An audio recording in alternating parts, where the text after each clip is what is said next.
दोस्तों, जैसा कि आपने पिछली वीडियो में देखा कि हम लोग बाबा बागेश्वर धाम दर्शन करके और पूजा करके अपना हम घर पर आ गए, पहुंच गए हैं। अब आज का वीडियो बनाने का मकसद ये है दोस्तों कि वहाँ पर कैसे जाया जाता है, वहाँ पर पूजा कैसी की जाती है, वहाँ पर रूम कैसे मिलता है, ये सारी जानकारी हम आपको इस वीडियो में देंगे। क्योंकि वहाँ पर दोस्तों ये दिक्कत हो रही थी कि वहाँ पर इतना ज़्यादा भीड़ था, इतना ज़्यादा रश था कि अ, कोई आवाज़ समझ नहीं आ रही थी। कि आपने वीडियो में देखा भी होगा कि बहुत सी जगह पे ऐसी हो कि आवाज़ नहीं आ रही है। तो हमने ये सोचा कि चलो हम घर पे बैठ के इत्मीनान से बैठ के आप सबको पूरी जानकारी देंगे कि आप लोग कैसे जा सकते हैं, कहाँ रूम ले सकते हैं और कैसे वहाँ पूजा कर सकते हैं, कैसे अर्जी लगा सकते हैं और बाबा से अगर मिलना हो तो कैसे मिल सकते हैं। वो सारी जानकारी आपको देंगे इस वीडियो में। तो आपको क्या करना है, वीडियो पूरा देखना है और वीडियो अगर अच्छा लगे वीडियो को लाइक कीजिएगा। चैनल पहली बार है, चैनल को सब्सक्राइब कर लीजिएगा। चलिए तो वीडियो स्टार्ट करते हैं और आपको जानकारी देते हैं। तो दोस्तों, अगर आप बाबा बागेश्वर धाम दर्शन करने जाना चाहते हैं तो सबसे पहले आप ये जान लीजिए कि ये है कहाँ पर। तो दोस्तों, ये गढ़ा गांव एक नामक जगह है जो ज़िला छतरपुर में पड़ता है और जो स्टेट जो है वो मध्य प्रदेश में है। ये आप जो छतरपुर ज़िला है वहाँ से आपको 25 किलोमीटर आगे जाना पड़ेगा। वहाँ पर ये गढ़ा गांव नाम की एक जगह है, वहाँ पर बाबा बागेश्वर धाम का मंदिर है, वहाँ पर आपको जाना पड़ेगा। अब आप यहाँ जा कैसे सकते हैं, अगर आप अपने साधन से जा रहे हैं तो अपने घर से लोकेशन लगा लीजिए छतरपुर या बाबा बागेश्वर धाम। वहाँ से आपको लोकेशन बता देगा कैसे आपको जाना है, कैसे पहुँच जाएंगे। पहला चीज़ तो ये हो गया। दूसरा, अगर आप ट्रेन से जाना चाहते हैं दोस्तों तो ट्रेन से आप जिला छतरपुर स्टेशन है, वहाँ छतरपुर में आप स्टेशन का टिकट कटवा लीजिए, ट्रेन पे बैठ लीजिए और आप स्टेशन से पहुँच जाइए। आप छतरपुर पहुँच जाएंगे स्टेशन पर। उसके बाद वहाँ पर गाड़ियाँ लगी होती हैं मतलब बाबा बागेश्वर धाम जाने के लिए। आप वहाँ पर कोई टैक्सी या टेम्पो पर बैठिए, वहाँ से आप अपना बाबा बागेश्वर धाम पहुँच सकते हैं। अब आप ये जान लीजिए कि वहाँ मंदिर अगर जा रहे हैं दोस्तों तो आपको रहना कहाँ है। तो अगर आप सिंपल तरीके से जाना चाह रहे हैं दोस्तों तो वहाँ पर जैसे गढ़ा एक गांव है, वहाँ पर अभी दोस्तों धीरे धीरे सब बदल रहा है, डेवलपमेंट हो रहा है, अभी थोड़ा समय लगेगा। लेकिन वहाँ पर दोस्तों आपको गेस्ट हाउस मिल जाएगा और ये रेस्टोरेंट मिल जाएगा। आपको बहुत ऐसे होटल बने हुए हैं, ऐसे रेस्टोरेंट बने हुए हैं जहाँ पर आपको गद्दा दे देंगे लेटने के लिए, बेड मिल जाएगा रहने के लिए, अगर आपको कमरा दे देंगे रहने के लिए। लेकिन हाई फाई मतलब हाई फाई कमरा नहीं है कि आप लोग जाए तो आप सोचिए कि हमको फुल एसी का या बढ़िया होटल मिले, तो ऐसा कोई व्यवस्था भी नहीं है दोस्तों। धीरे धीरे होगा लेकिन थोड़ा समय लगेगा दोस्तों अभी। और धीरे धीरे विकास हो रहा है वहाँ पे। और रोड वगैरह तो अब दोस्तों बहुत अच्छी बन गई है। पहले तो लोग बताते कि यहाँ जाने का रास्ता बहुत ही खराब था, रोड वगैरह नहीं सही थी। तो मंदिर तक जाने के लिए बहुत ही अच्छा रोड हाईवे बन गया है। जैसा कि आपने रास्ते में देखा है, आप वीडियो में देखा होगा कि हाँ रास्ता कितना अच्छा बना हुआ है। और ये बिल्कुल हाईवे से जस्ट बगल में ही है, कोई मतलब अलग नहीं है। झांसी वाला हाईवे है, उसी पे छतरपुर पड़ता है और वहीं से हाईवे के जस्ट बगल में, वहाँ से हाईवे से मात्र 5 किलोमीटर दूरी पर गढ़ा गांव पड़ता है दोस्तों। तो वहाँ आप जाइए, आप रूम लेके, अगर आपको हाई फाई को होटल या रूम लेना है तो आप छतरपुर में ले सकते हैं, वहाँ रुक सकते हैं। वहाँ से आप मंदिर की तरफ जा सकते हैं, फिर दर्शन करके आप जाइए, अर्जी लगाइए, फिर लौट आइए। या अगर आप हाईवे की तरफ जाते हैं तो वहाँ पर भी आपको होटल वगैरह मिल जाएगा। कोई बहुत बड़ा होटल नहीं है लेकिन हाँ ठीक ठाक होटल है, आपको मिल जाएगा। और अगर ऐसे नॉर्मल रूम लेना है दोस्तों तो आपको मतलब कुछ है जगह जहाँ पर एसी मिलता है, एसी लगा हुआ। कुछ जगह ऐसी है जो हो ऐसे नॉर्मल कम पंखा वाला रूम मिल जाएगा या वैसे रूम मिल जाएगा, तो आप रह सकते हैं, कोई दिक्कत नहीं है। फिर आप वहाँ पहुँचने के बाद में आपको क्या करना है, नहा धो कर तैयार हो जाइए। उसके बाद आप मंदिर चले जाइए। अच्छा, एक चीज़ और दोस्तों, मंदिर 2 दिन पे ज़बरदस्त भीड़ होती है, एक शनिवार को और एक मंगलवार को। शनिवार के दिन दोस्तों वहाँ पूजा होती है, मंगलवार के दिन भी पूजा होती है। मंगलवार के दिन तो आम ऐसे सबको के लिए पूजा होती है। शनिवार के दिन जिनको पकड़ धकड़ होता है, जिनके भूत प्रेत साया होता है, वहाँ पर उनकी पूजा पाठ होती है। तो लोग अधिकतर लोग शनिवार के दिन जाते हैं। और जो उनको मनौती मानी है या कोई पूजा पाठ करना है या कोई वैसे पूजा के लिए जाता है तो मंगलवार को आप जा सकते हैं, कोई उसमें रोक टोक नहीं है। तो आप मंदिर पहुँचिए, वहाँ पर आप सबसे पहले आप प्रसाद ले लीजिए। प्रसाद लेने के बाद में प्रसाद के लिए मंदिर के बगल में लाइनें लगी हुई हैं। आपने वीडियो में देखा होगा कि दोनों तरफ आपको प्रसाद के लिए लाइन लगी हुई है। आप कहीं से भी आप प्रसाद ले लीजिए। प्रसाद में दोस्तों बेसन का लड्डू या पेड़ा आप मिलता है, लेकिन हनुमान जी को लड्डू ही पसंद होता है, तो आप बेसन के लड्डू ले लीजिए। और लैया और चना दोस्तों मिलता है डिब्बे में, वो आप ये हमारे सन्यासी बाबा को चलता है, तो आप वो दोनों प्रसाद ले लीजिए। अब इसके बाद में आता है कि पूजा कैसे करना है दोस्तों। तो सबसे पहले आप प्रसाद ले लीजिए, उसके बाद में आप वहीं से आप गेट से मत्था टेक कर आप फेरी लगाना चालू करिए। पहले हम परिक्रमा करते हैं चारों तरफ 3 बार, मंदिर के 3 बार हम परिक्रमा करेंगे। परिक्रमा करने के बाद जब हमारा वहाँ से पूरा हो जाएगा, उसके बाद हम लाइन लगाएंगे दर्शन करने के लिए दोस्तों। तो दर्शन करने जाएँगे, दर्शन करने के बाद में अगर आपको मनौती माननी है दोस्तों, जैसे वहाँ पर जो है अगर आप कोई मनौती मांगे, 4 प्रकार की वहाँ पर नारियल चढ़ता है दोस्तों, नारियल बाँधा जाता है 4 प्रकार का। तो पीला, लाल, काला और सफ़ेद 4 प्रकार का वहाँ नारियल दोस्तों चढ़ता है। अब समझना ये कि हमको कौन-सा बाँधना है।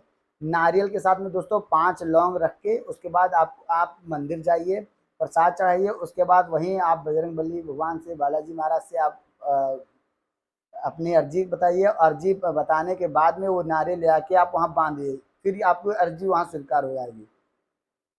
आपको अच्छा ये 4 अलग-अलग कलर किस जो नारियल हैं वो कपड़े में बंध के जो नारियल बाँधा जाता है दोस्तों, जो नारियल है वो 4 अलग-अलग कलर के कपड़ों में जो बाँधा जाता है दोस्तों, उसमें 5 लौंग रख के वो अलग-अलग समस्याओं के लिए होता है दोस्तों।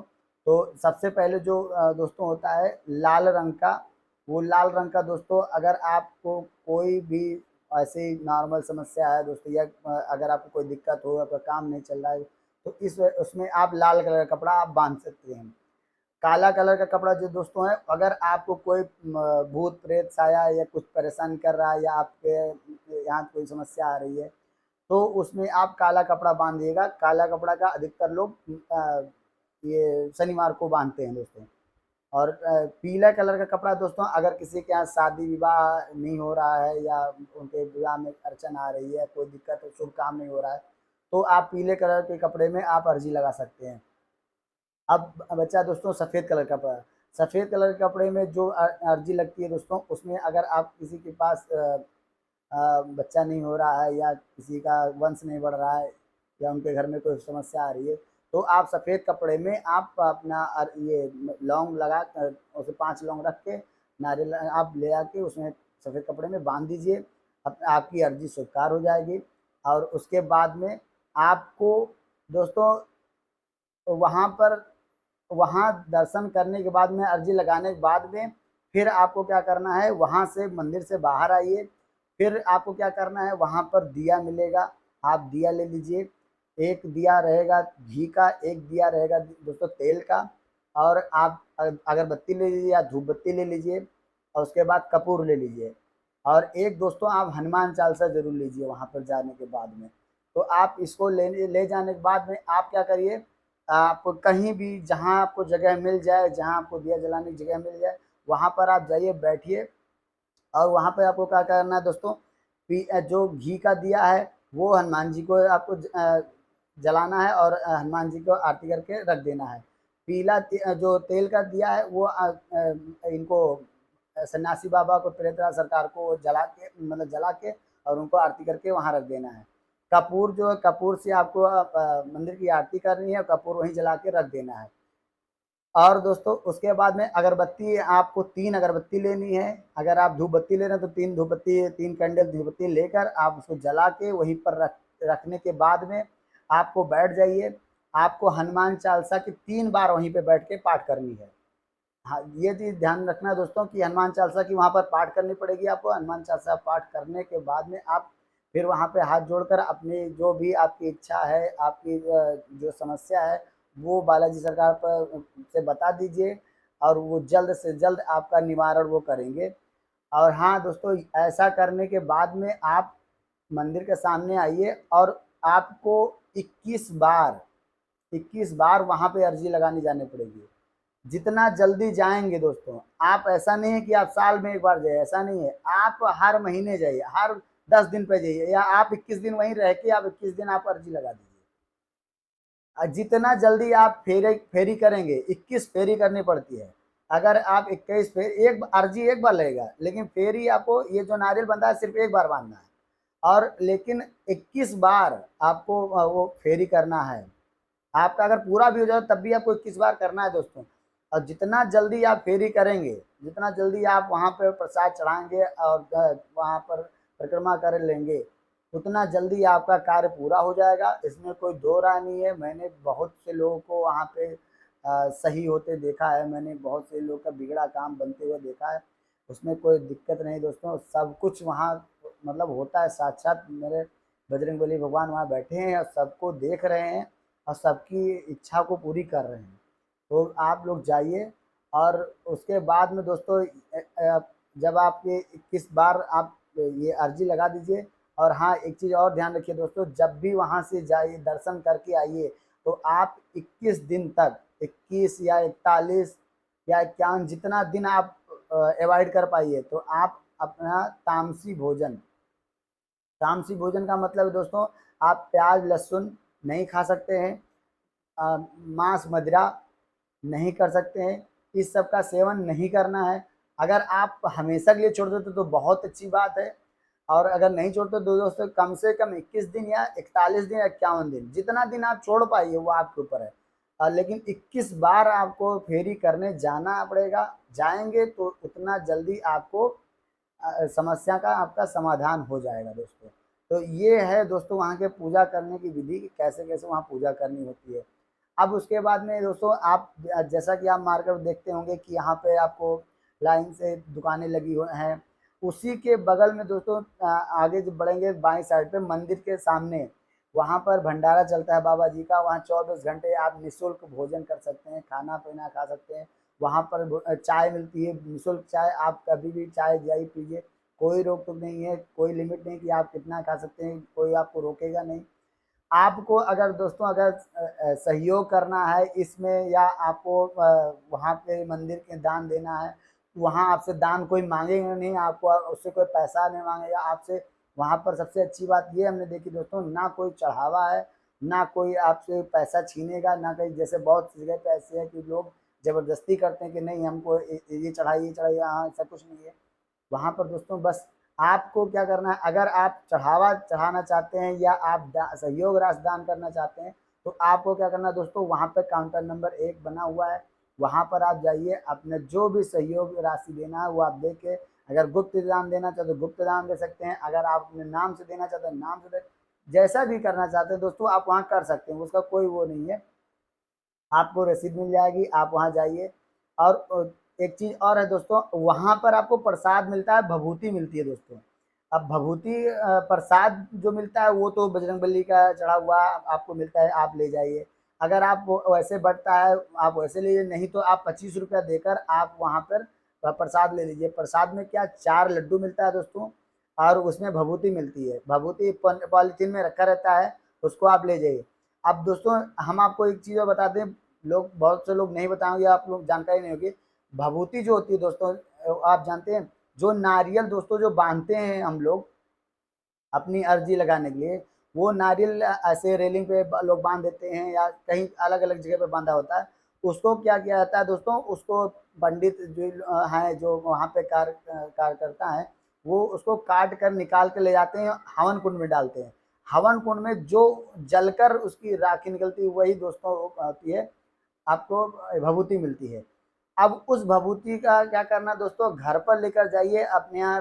अगर किसी को किसी भी प्रकार की समस्या होती है, तो आप बालाजी सरकार को याद करके, आपको उनको ध्यान करके आप उस भभूति को उनको लगा दीजिए। आप यकीन नहीं मानेंगे, बहुत ही कम समय में और उनको तुरंत आराम मिल जाएगा, तुरंत का तुरंत आराम मिल जाएगा। इसमें ये मुझे विश्वास है और मैंने करके देखा है, ऐसा नहीं है। जो मुझे मैं कॉन्फिडेंस जो मैंने देखा है, मैं उसके बारे में आपको बता रहा हूँ। तो वो आप भभूति वहाँ से ज़रूर लेकर आइए दोस्तों, जब भी जाए तो भभूति ज़रूर लेकर जाइए, अपने यहाँ रखिए। और एक चीज़ और है दोस्तों, वहाँ पर सिद्ध नारियल मिलता है दोस्तों। अब दोस्तों सिद्ध नारियल क्या होता है इसके बारे में बता देते हैं आपको। तो सिद्ध नारियल दोस्तों काउंटर नंबर 2 से मिलता है। आप जब भी जाएगा तो काउंटर नंबर 2 से आप सिद्ध नारियल ले लीजिएगा। अब सिद्ध नारियल क्या होता है दोस्तों, उसका काम क्या होता है और वो कब कब इस्तेमाल आता है। तो सिद्ध नारियल आप जब अपने घर से लेकर आइए, वहाँ पूछेंगे तो वो भी बता देंगे, और वैसे हम आपको बता दे रहे हैं। सिद्ध नारियल इसलिए होता है दोस्तों कि अगर आप उसको लेकर आएंगे अपने घर में रखेंगे तो आपके घर की रक्षा हमारे बजरंगबली बालाजी सरकार हमारा करेंगे उस घर का। और उस नारियल को आपको लाकर मंदिर में रखना है, मंदिर में पूजा करना है, डेली अगरबत्ती जलाना है, धूपबत्ती दिखाना है, दिया जलाना है, बजरंगबली का पाठ करना है, हनुमान चालीसा पढ़नी है, इसको आपको करना है। अच्छा एक चीज़ और दोस्तों, ये सिद्ध नारियल खराब भी हो जाता है। अब खराब हो जाता है इसके बारे में आपको कैसे हम पता चलेगा, उसके बारे में हम बता देते हैं। अगर आपके घर में कोई आकस्मिक या कोई मृत्यु हो जाती, या अगर मान लीजिए आपके यहाँ कोई नहीं रह जाता है, तो क्या होता है वो नारियल खराब हो जाएगा, फिर आपके यहाँ घर में पूजा पाठ होगा नहीं, 13 दिन तक बंद हो जाता है सारा सब कुछ। तो अब उसको क्या करना है, और अगर मान लीजिए आपके घर में कोई बच्चा हुआ है, या कोई मान लीजिए आपके यहाँ सेवरी पड़ गई, तो उसमें क्या है कि तब भी वो नारियल खराब हो जाएगा। अब आपको उसको करना क्या है, नारियल को जब आपके घर में शुद्धि हो जाए, पूजा पाठ होना चालू हो जाए, तो जब पूजा पाठ हो जाए उसके बाद हो जाए, फिर आपको उस नारियल को ले जाकर आपको गंगा में प्रवाहित कर देना है। अलग इधर उधर मत फेंकिएगा, क्योंकि वो सिद्ध नारियल होता है, वो बालाजी सरकार के यहाँ से आता है। अगर आप इधर उधर फेंक देंगे तो उसका उल्टा हो जाएगा, रिएक्शन हो जाएगा, वो आपको आपके ऊपर जाएगा, वो आप जानते हैं। लेकिन अगर आप गंगा नदी में जाके प्रवाहित कर दीजिए और क्षमा मान लीजिए, फिर आप जाइए अपना उस नारियल को अपने वहाँ मंदिर से आप फिर ले आइए, फिर अपने मंदिर में रख लीजिए। ऐसा करने से आपके घर में कोई भी समस्या परेशानी नहीं आएगी। लेकिन इसका नियम है दोस्तों, अगर उस नारियल को आप अपने घर में ले आए, अगर आपने अपने घर में उस नारियल को लेकर आए, आप रख लिए, उसका पूजा पाठ करना चालू कर दिए, तो आपको उस घर में आपको कोई तामसी भोजन नहीं करना है। मांस मदिरा मीट मछली कोई भी मतलब ये लहसुन प्याज ये सब कुछ भी नहीं चलेगा, ये सब बिल्कुल बंद, बिल्कुल मतलब सात्विक भोजन आपको करना पड़ेगा। तो ये चीज़ ध्यान करके आपको करना है, क्योंकि हमारे बालाजी महाराज बिल्कुल एक ब्रह्मचर्य का काम पालन करते हैं। तो वहाँ पे आपको बिल्कुल एक शुद्ध आपको हिंदू का धर्म का पालन करना पड़ेगा, उसके बाद में आप उसका पूजा पाठ करिए। तो दोस्तों ये थी जानकारी वहाँ की, और आप जाइए, आपकी मनोकामना पूरी हो, ऐसा ऐसी मेरी इच्छा है, मैं भगवान से ऐसे मनाऊंगा। आप जाइए अपने परिवार को लेकर जाइए। और एक चीज़ और मैं बताऊं दोस्तों, जब आप जाइए दर्शन करने, आप अकेले नहीं जाएंगे, ये मुझे पता है, मैं जानता हूँ, क्योंकि मैं दोस्तों 2 साल से मैं ये सोच चाह रहा था कि मैं जाऊँ बालाजी दर्शन करने, बाबा जी के दर्शन करने, लेकिन मैं नहीं जा पाता था। लेकिन बाबा जी का बुलावा आ गया, तो मुझे किसी और ने बोला कि आप चलिए मेरे साथ, फिर मैं गया दोस्तों। 2 साल से मैं नहीं जा पा रहा था, लेकिन इत्तेफाक से आया, उन्होंने शाम रात में मुझे बताया कि यहाँ चलना है बाबा जी दर्शन करने, फिर मैं यहाँ से चला गया। और इत्तेफाक से दोस्तों गुरु जी का दर्शन भी हो गया, और वहाँ पर बालाजी दर्शन हो गया, आशीर्वाद मिल गया, परिक्रमा भी हो गई, सारा सब कुछ आपने वीडियो में सब कुछ देखा। तो आपको आप अपने मन से नहीं जा सकते हो दोस्तों, जब तक बाबा जी का बुलावा नहीं आएगा, जब तक बालाजी सरकार का बुलावा नहीं आएगा, आप नहीं जा सकते हो। और जब आप जाओगे, आपकी मन में इच्छा होगी, तो आपका बुलावा आपका बुलावा जरूर आएगा, आप जरूर जाओगे, दर्शन जरूर पाओगे। एक चीज़ और, अगर आपके मन में पूर्ण विश्वास है कि महाराज जी दर्शन देंगे, तो आपको महाराज जी दर्शन देंगे। पंडित धीरेन्द्र कृष्ण शास्त्री जी महाराज जी, जो वहाँ के पीठाधीश्वर हैं, मैं तो पहली बार गया और पहली बार ही मुझे बाबा जी का दर्शन मिल गया। दो दो बार मुझे दर्शन मिला और बिल्कुल ऐसे बगल से मैं छू नहीं सकता था दोस्तों, क्योंकि गुरु जी को जब जो वही छू सकता है जो गुरु दीक्षा लिया होता है। गुरु दीक्षा, सात्विक भोजन, आपको पैर में चप्पल नहीं होना चाहिए, आपके चमड़े का बेल्ट नहीं होना चाहिए, आपके लेदर का पर्स नहीं होना चाहिए, बहुत सारा नियम है, उसको आपको फॉलो करना होगा, तब आप गुरु जी को छू सकते हैं। तो हम लोग नहीं छू सकते, लेकिन थोड़ी दूर पे हम लोग खड़े थे, जैसे 10 फीट का दूरी था, इतनी दूर पे हम गुरु जी को छुए, उन्होंने आशीर्वाद दिया और हम लोग चले आए। तो ये दोस्तों था कि मैं पहली बार गया था और पहली बार मुझे बाबा जी का दर्शन मिल गया। आप भी जाइए, आप भी अगर सच्चे मन से जाते हैं दोस्तों तो ज़रूर बाबा जी का आशीर्वाद मिलेगा और बाबा जी की कृपा होगी और बाबा जी से मुलाकात ज़रूर होगी दोस्तों। तो दोस्तों ये था वीडियो, आपको इसकी जानकारी शायद रही होगी या नहीं रही होगी, तो आपका जानकारी आपको कैसी लगी कमेंट करके ज़रूर बताइएगा दोस्तों। और फिर जाइए आप बालाजी का दर्शन करके बाबा जी का आशीर्वाद लेकर आइए और मिल के आइए। चलिए फिर आज का वीडियो ख़त्म करते हैं यहीं पर, फिर मिलते हैं एक और नए कहीं मंदिर पर और कहीं नए सफ़र पर। तो चलिए फिर मिलते हैं, तब तक के लिए जय श्री राम, जय बालाजी सरकार।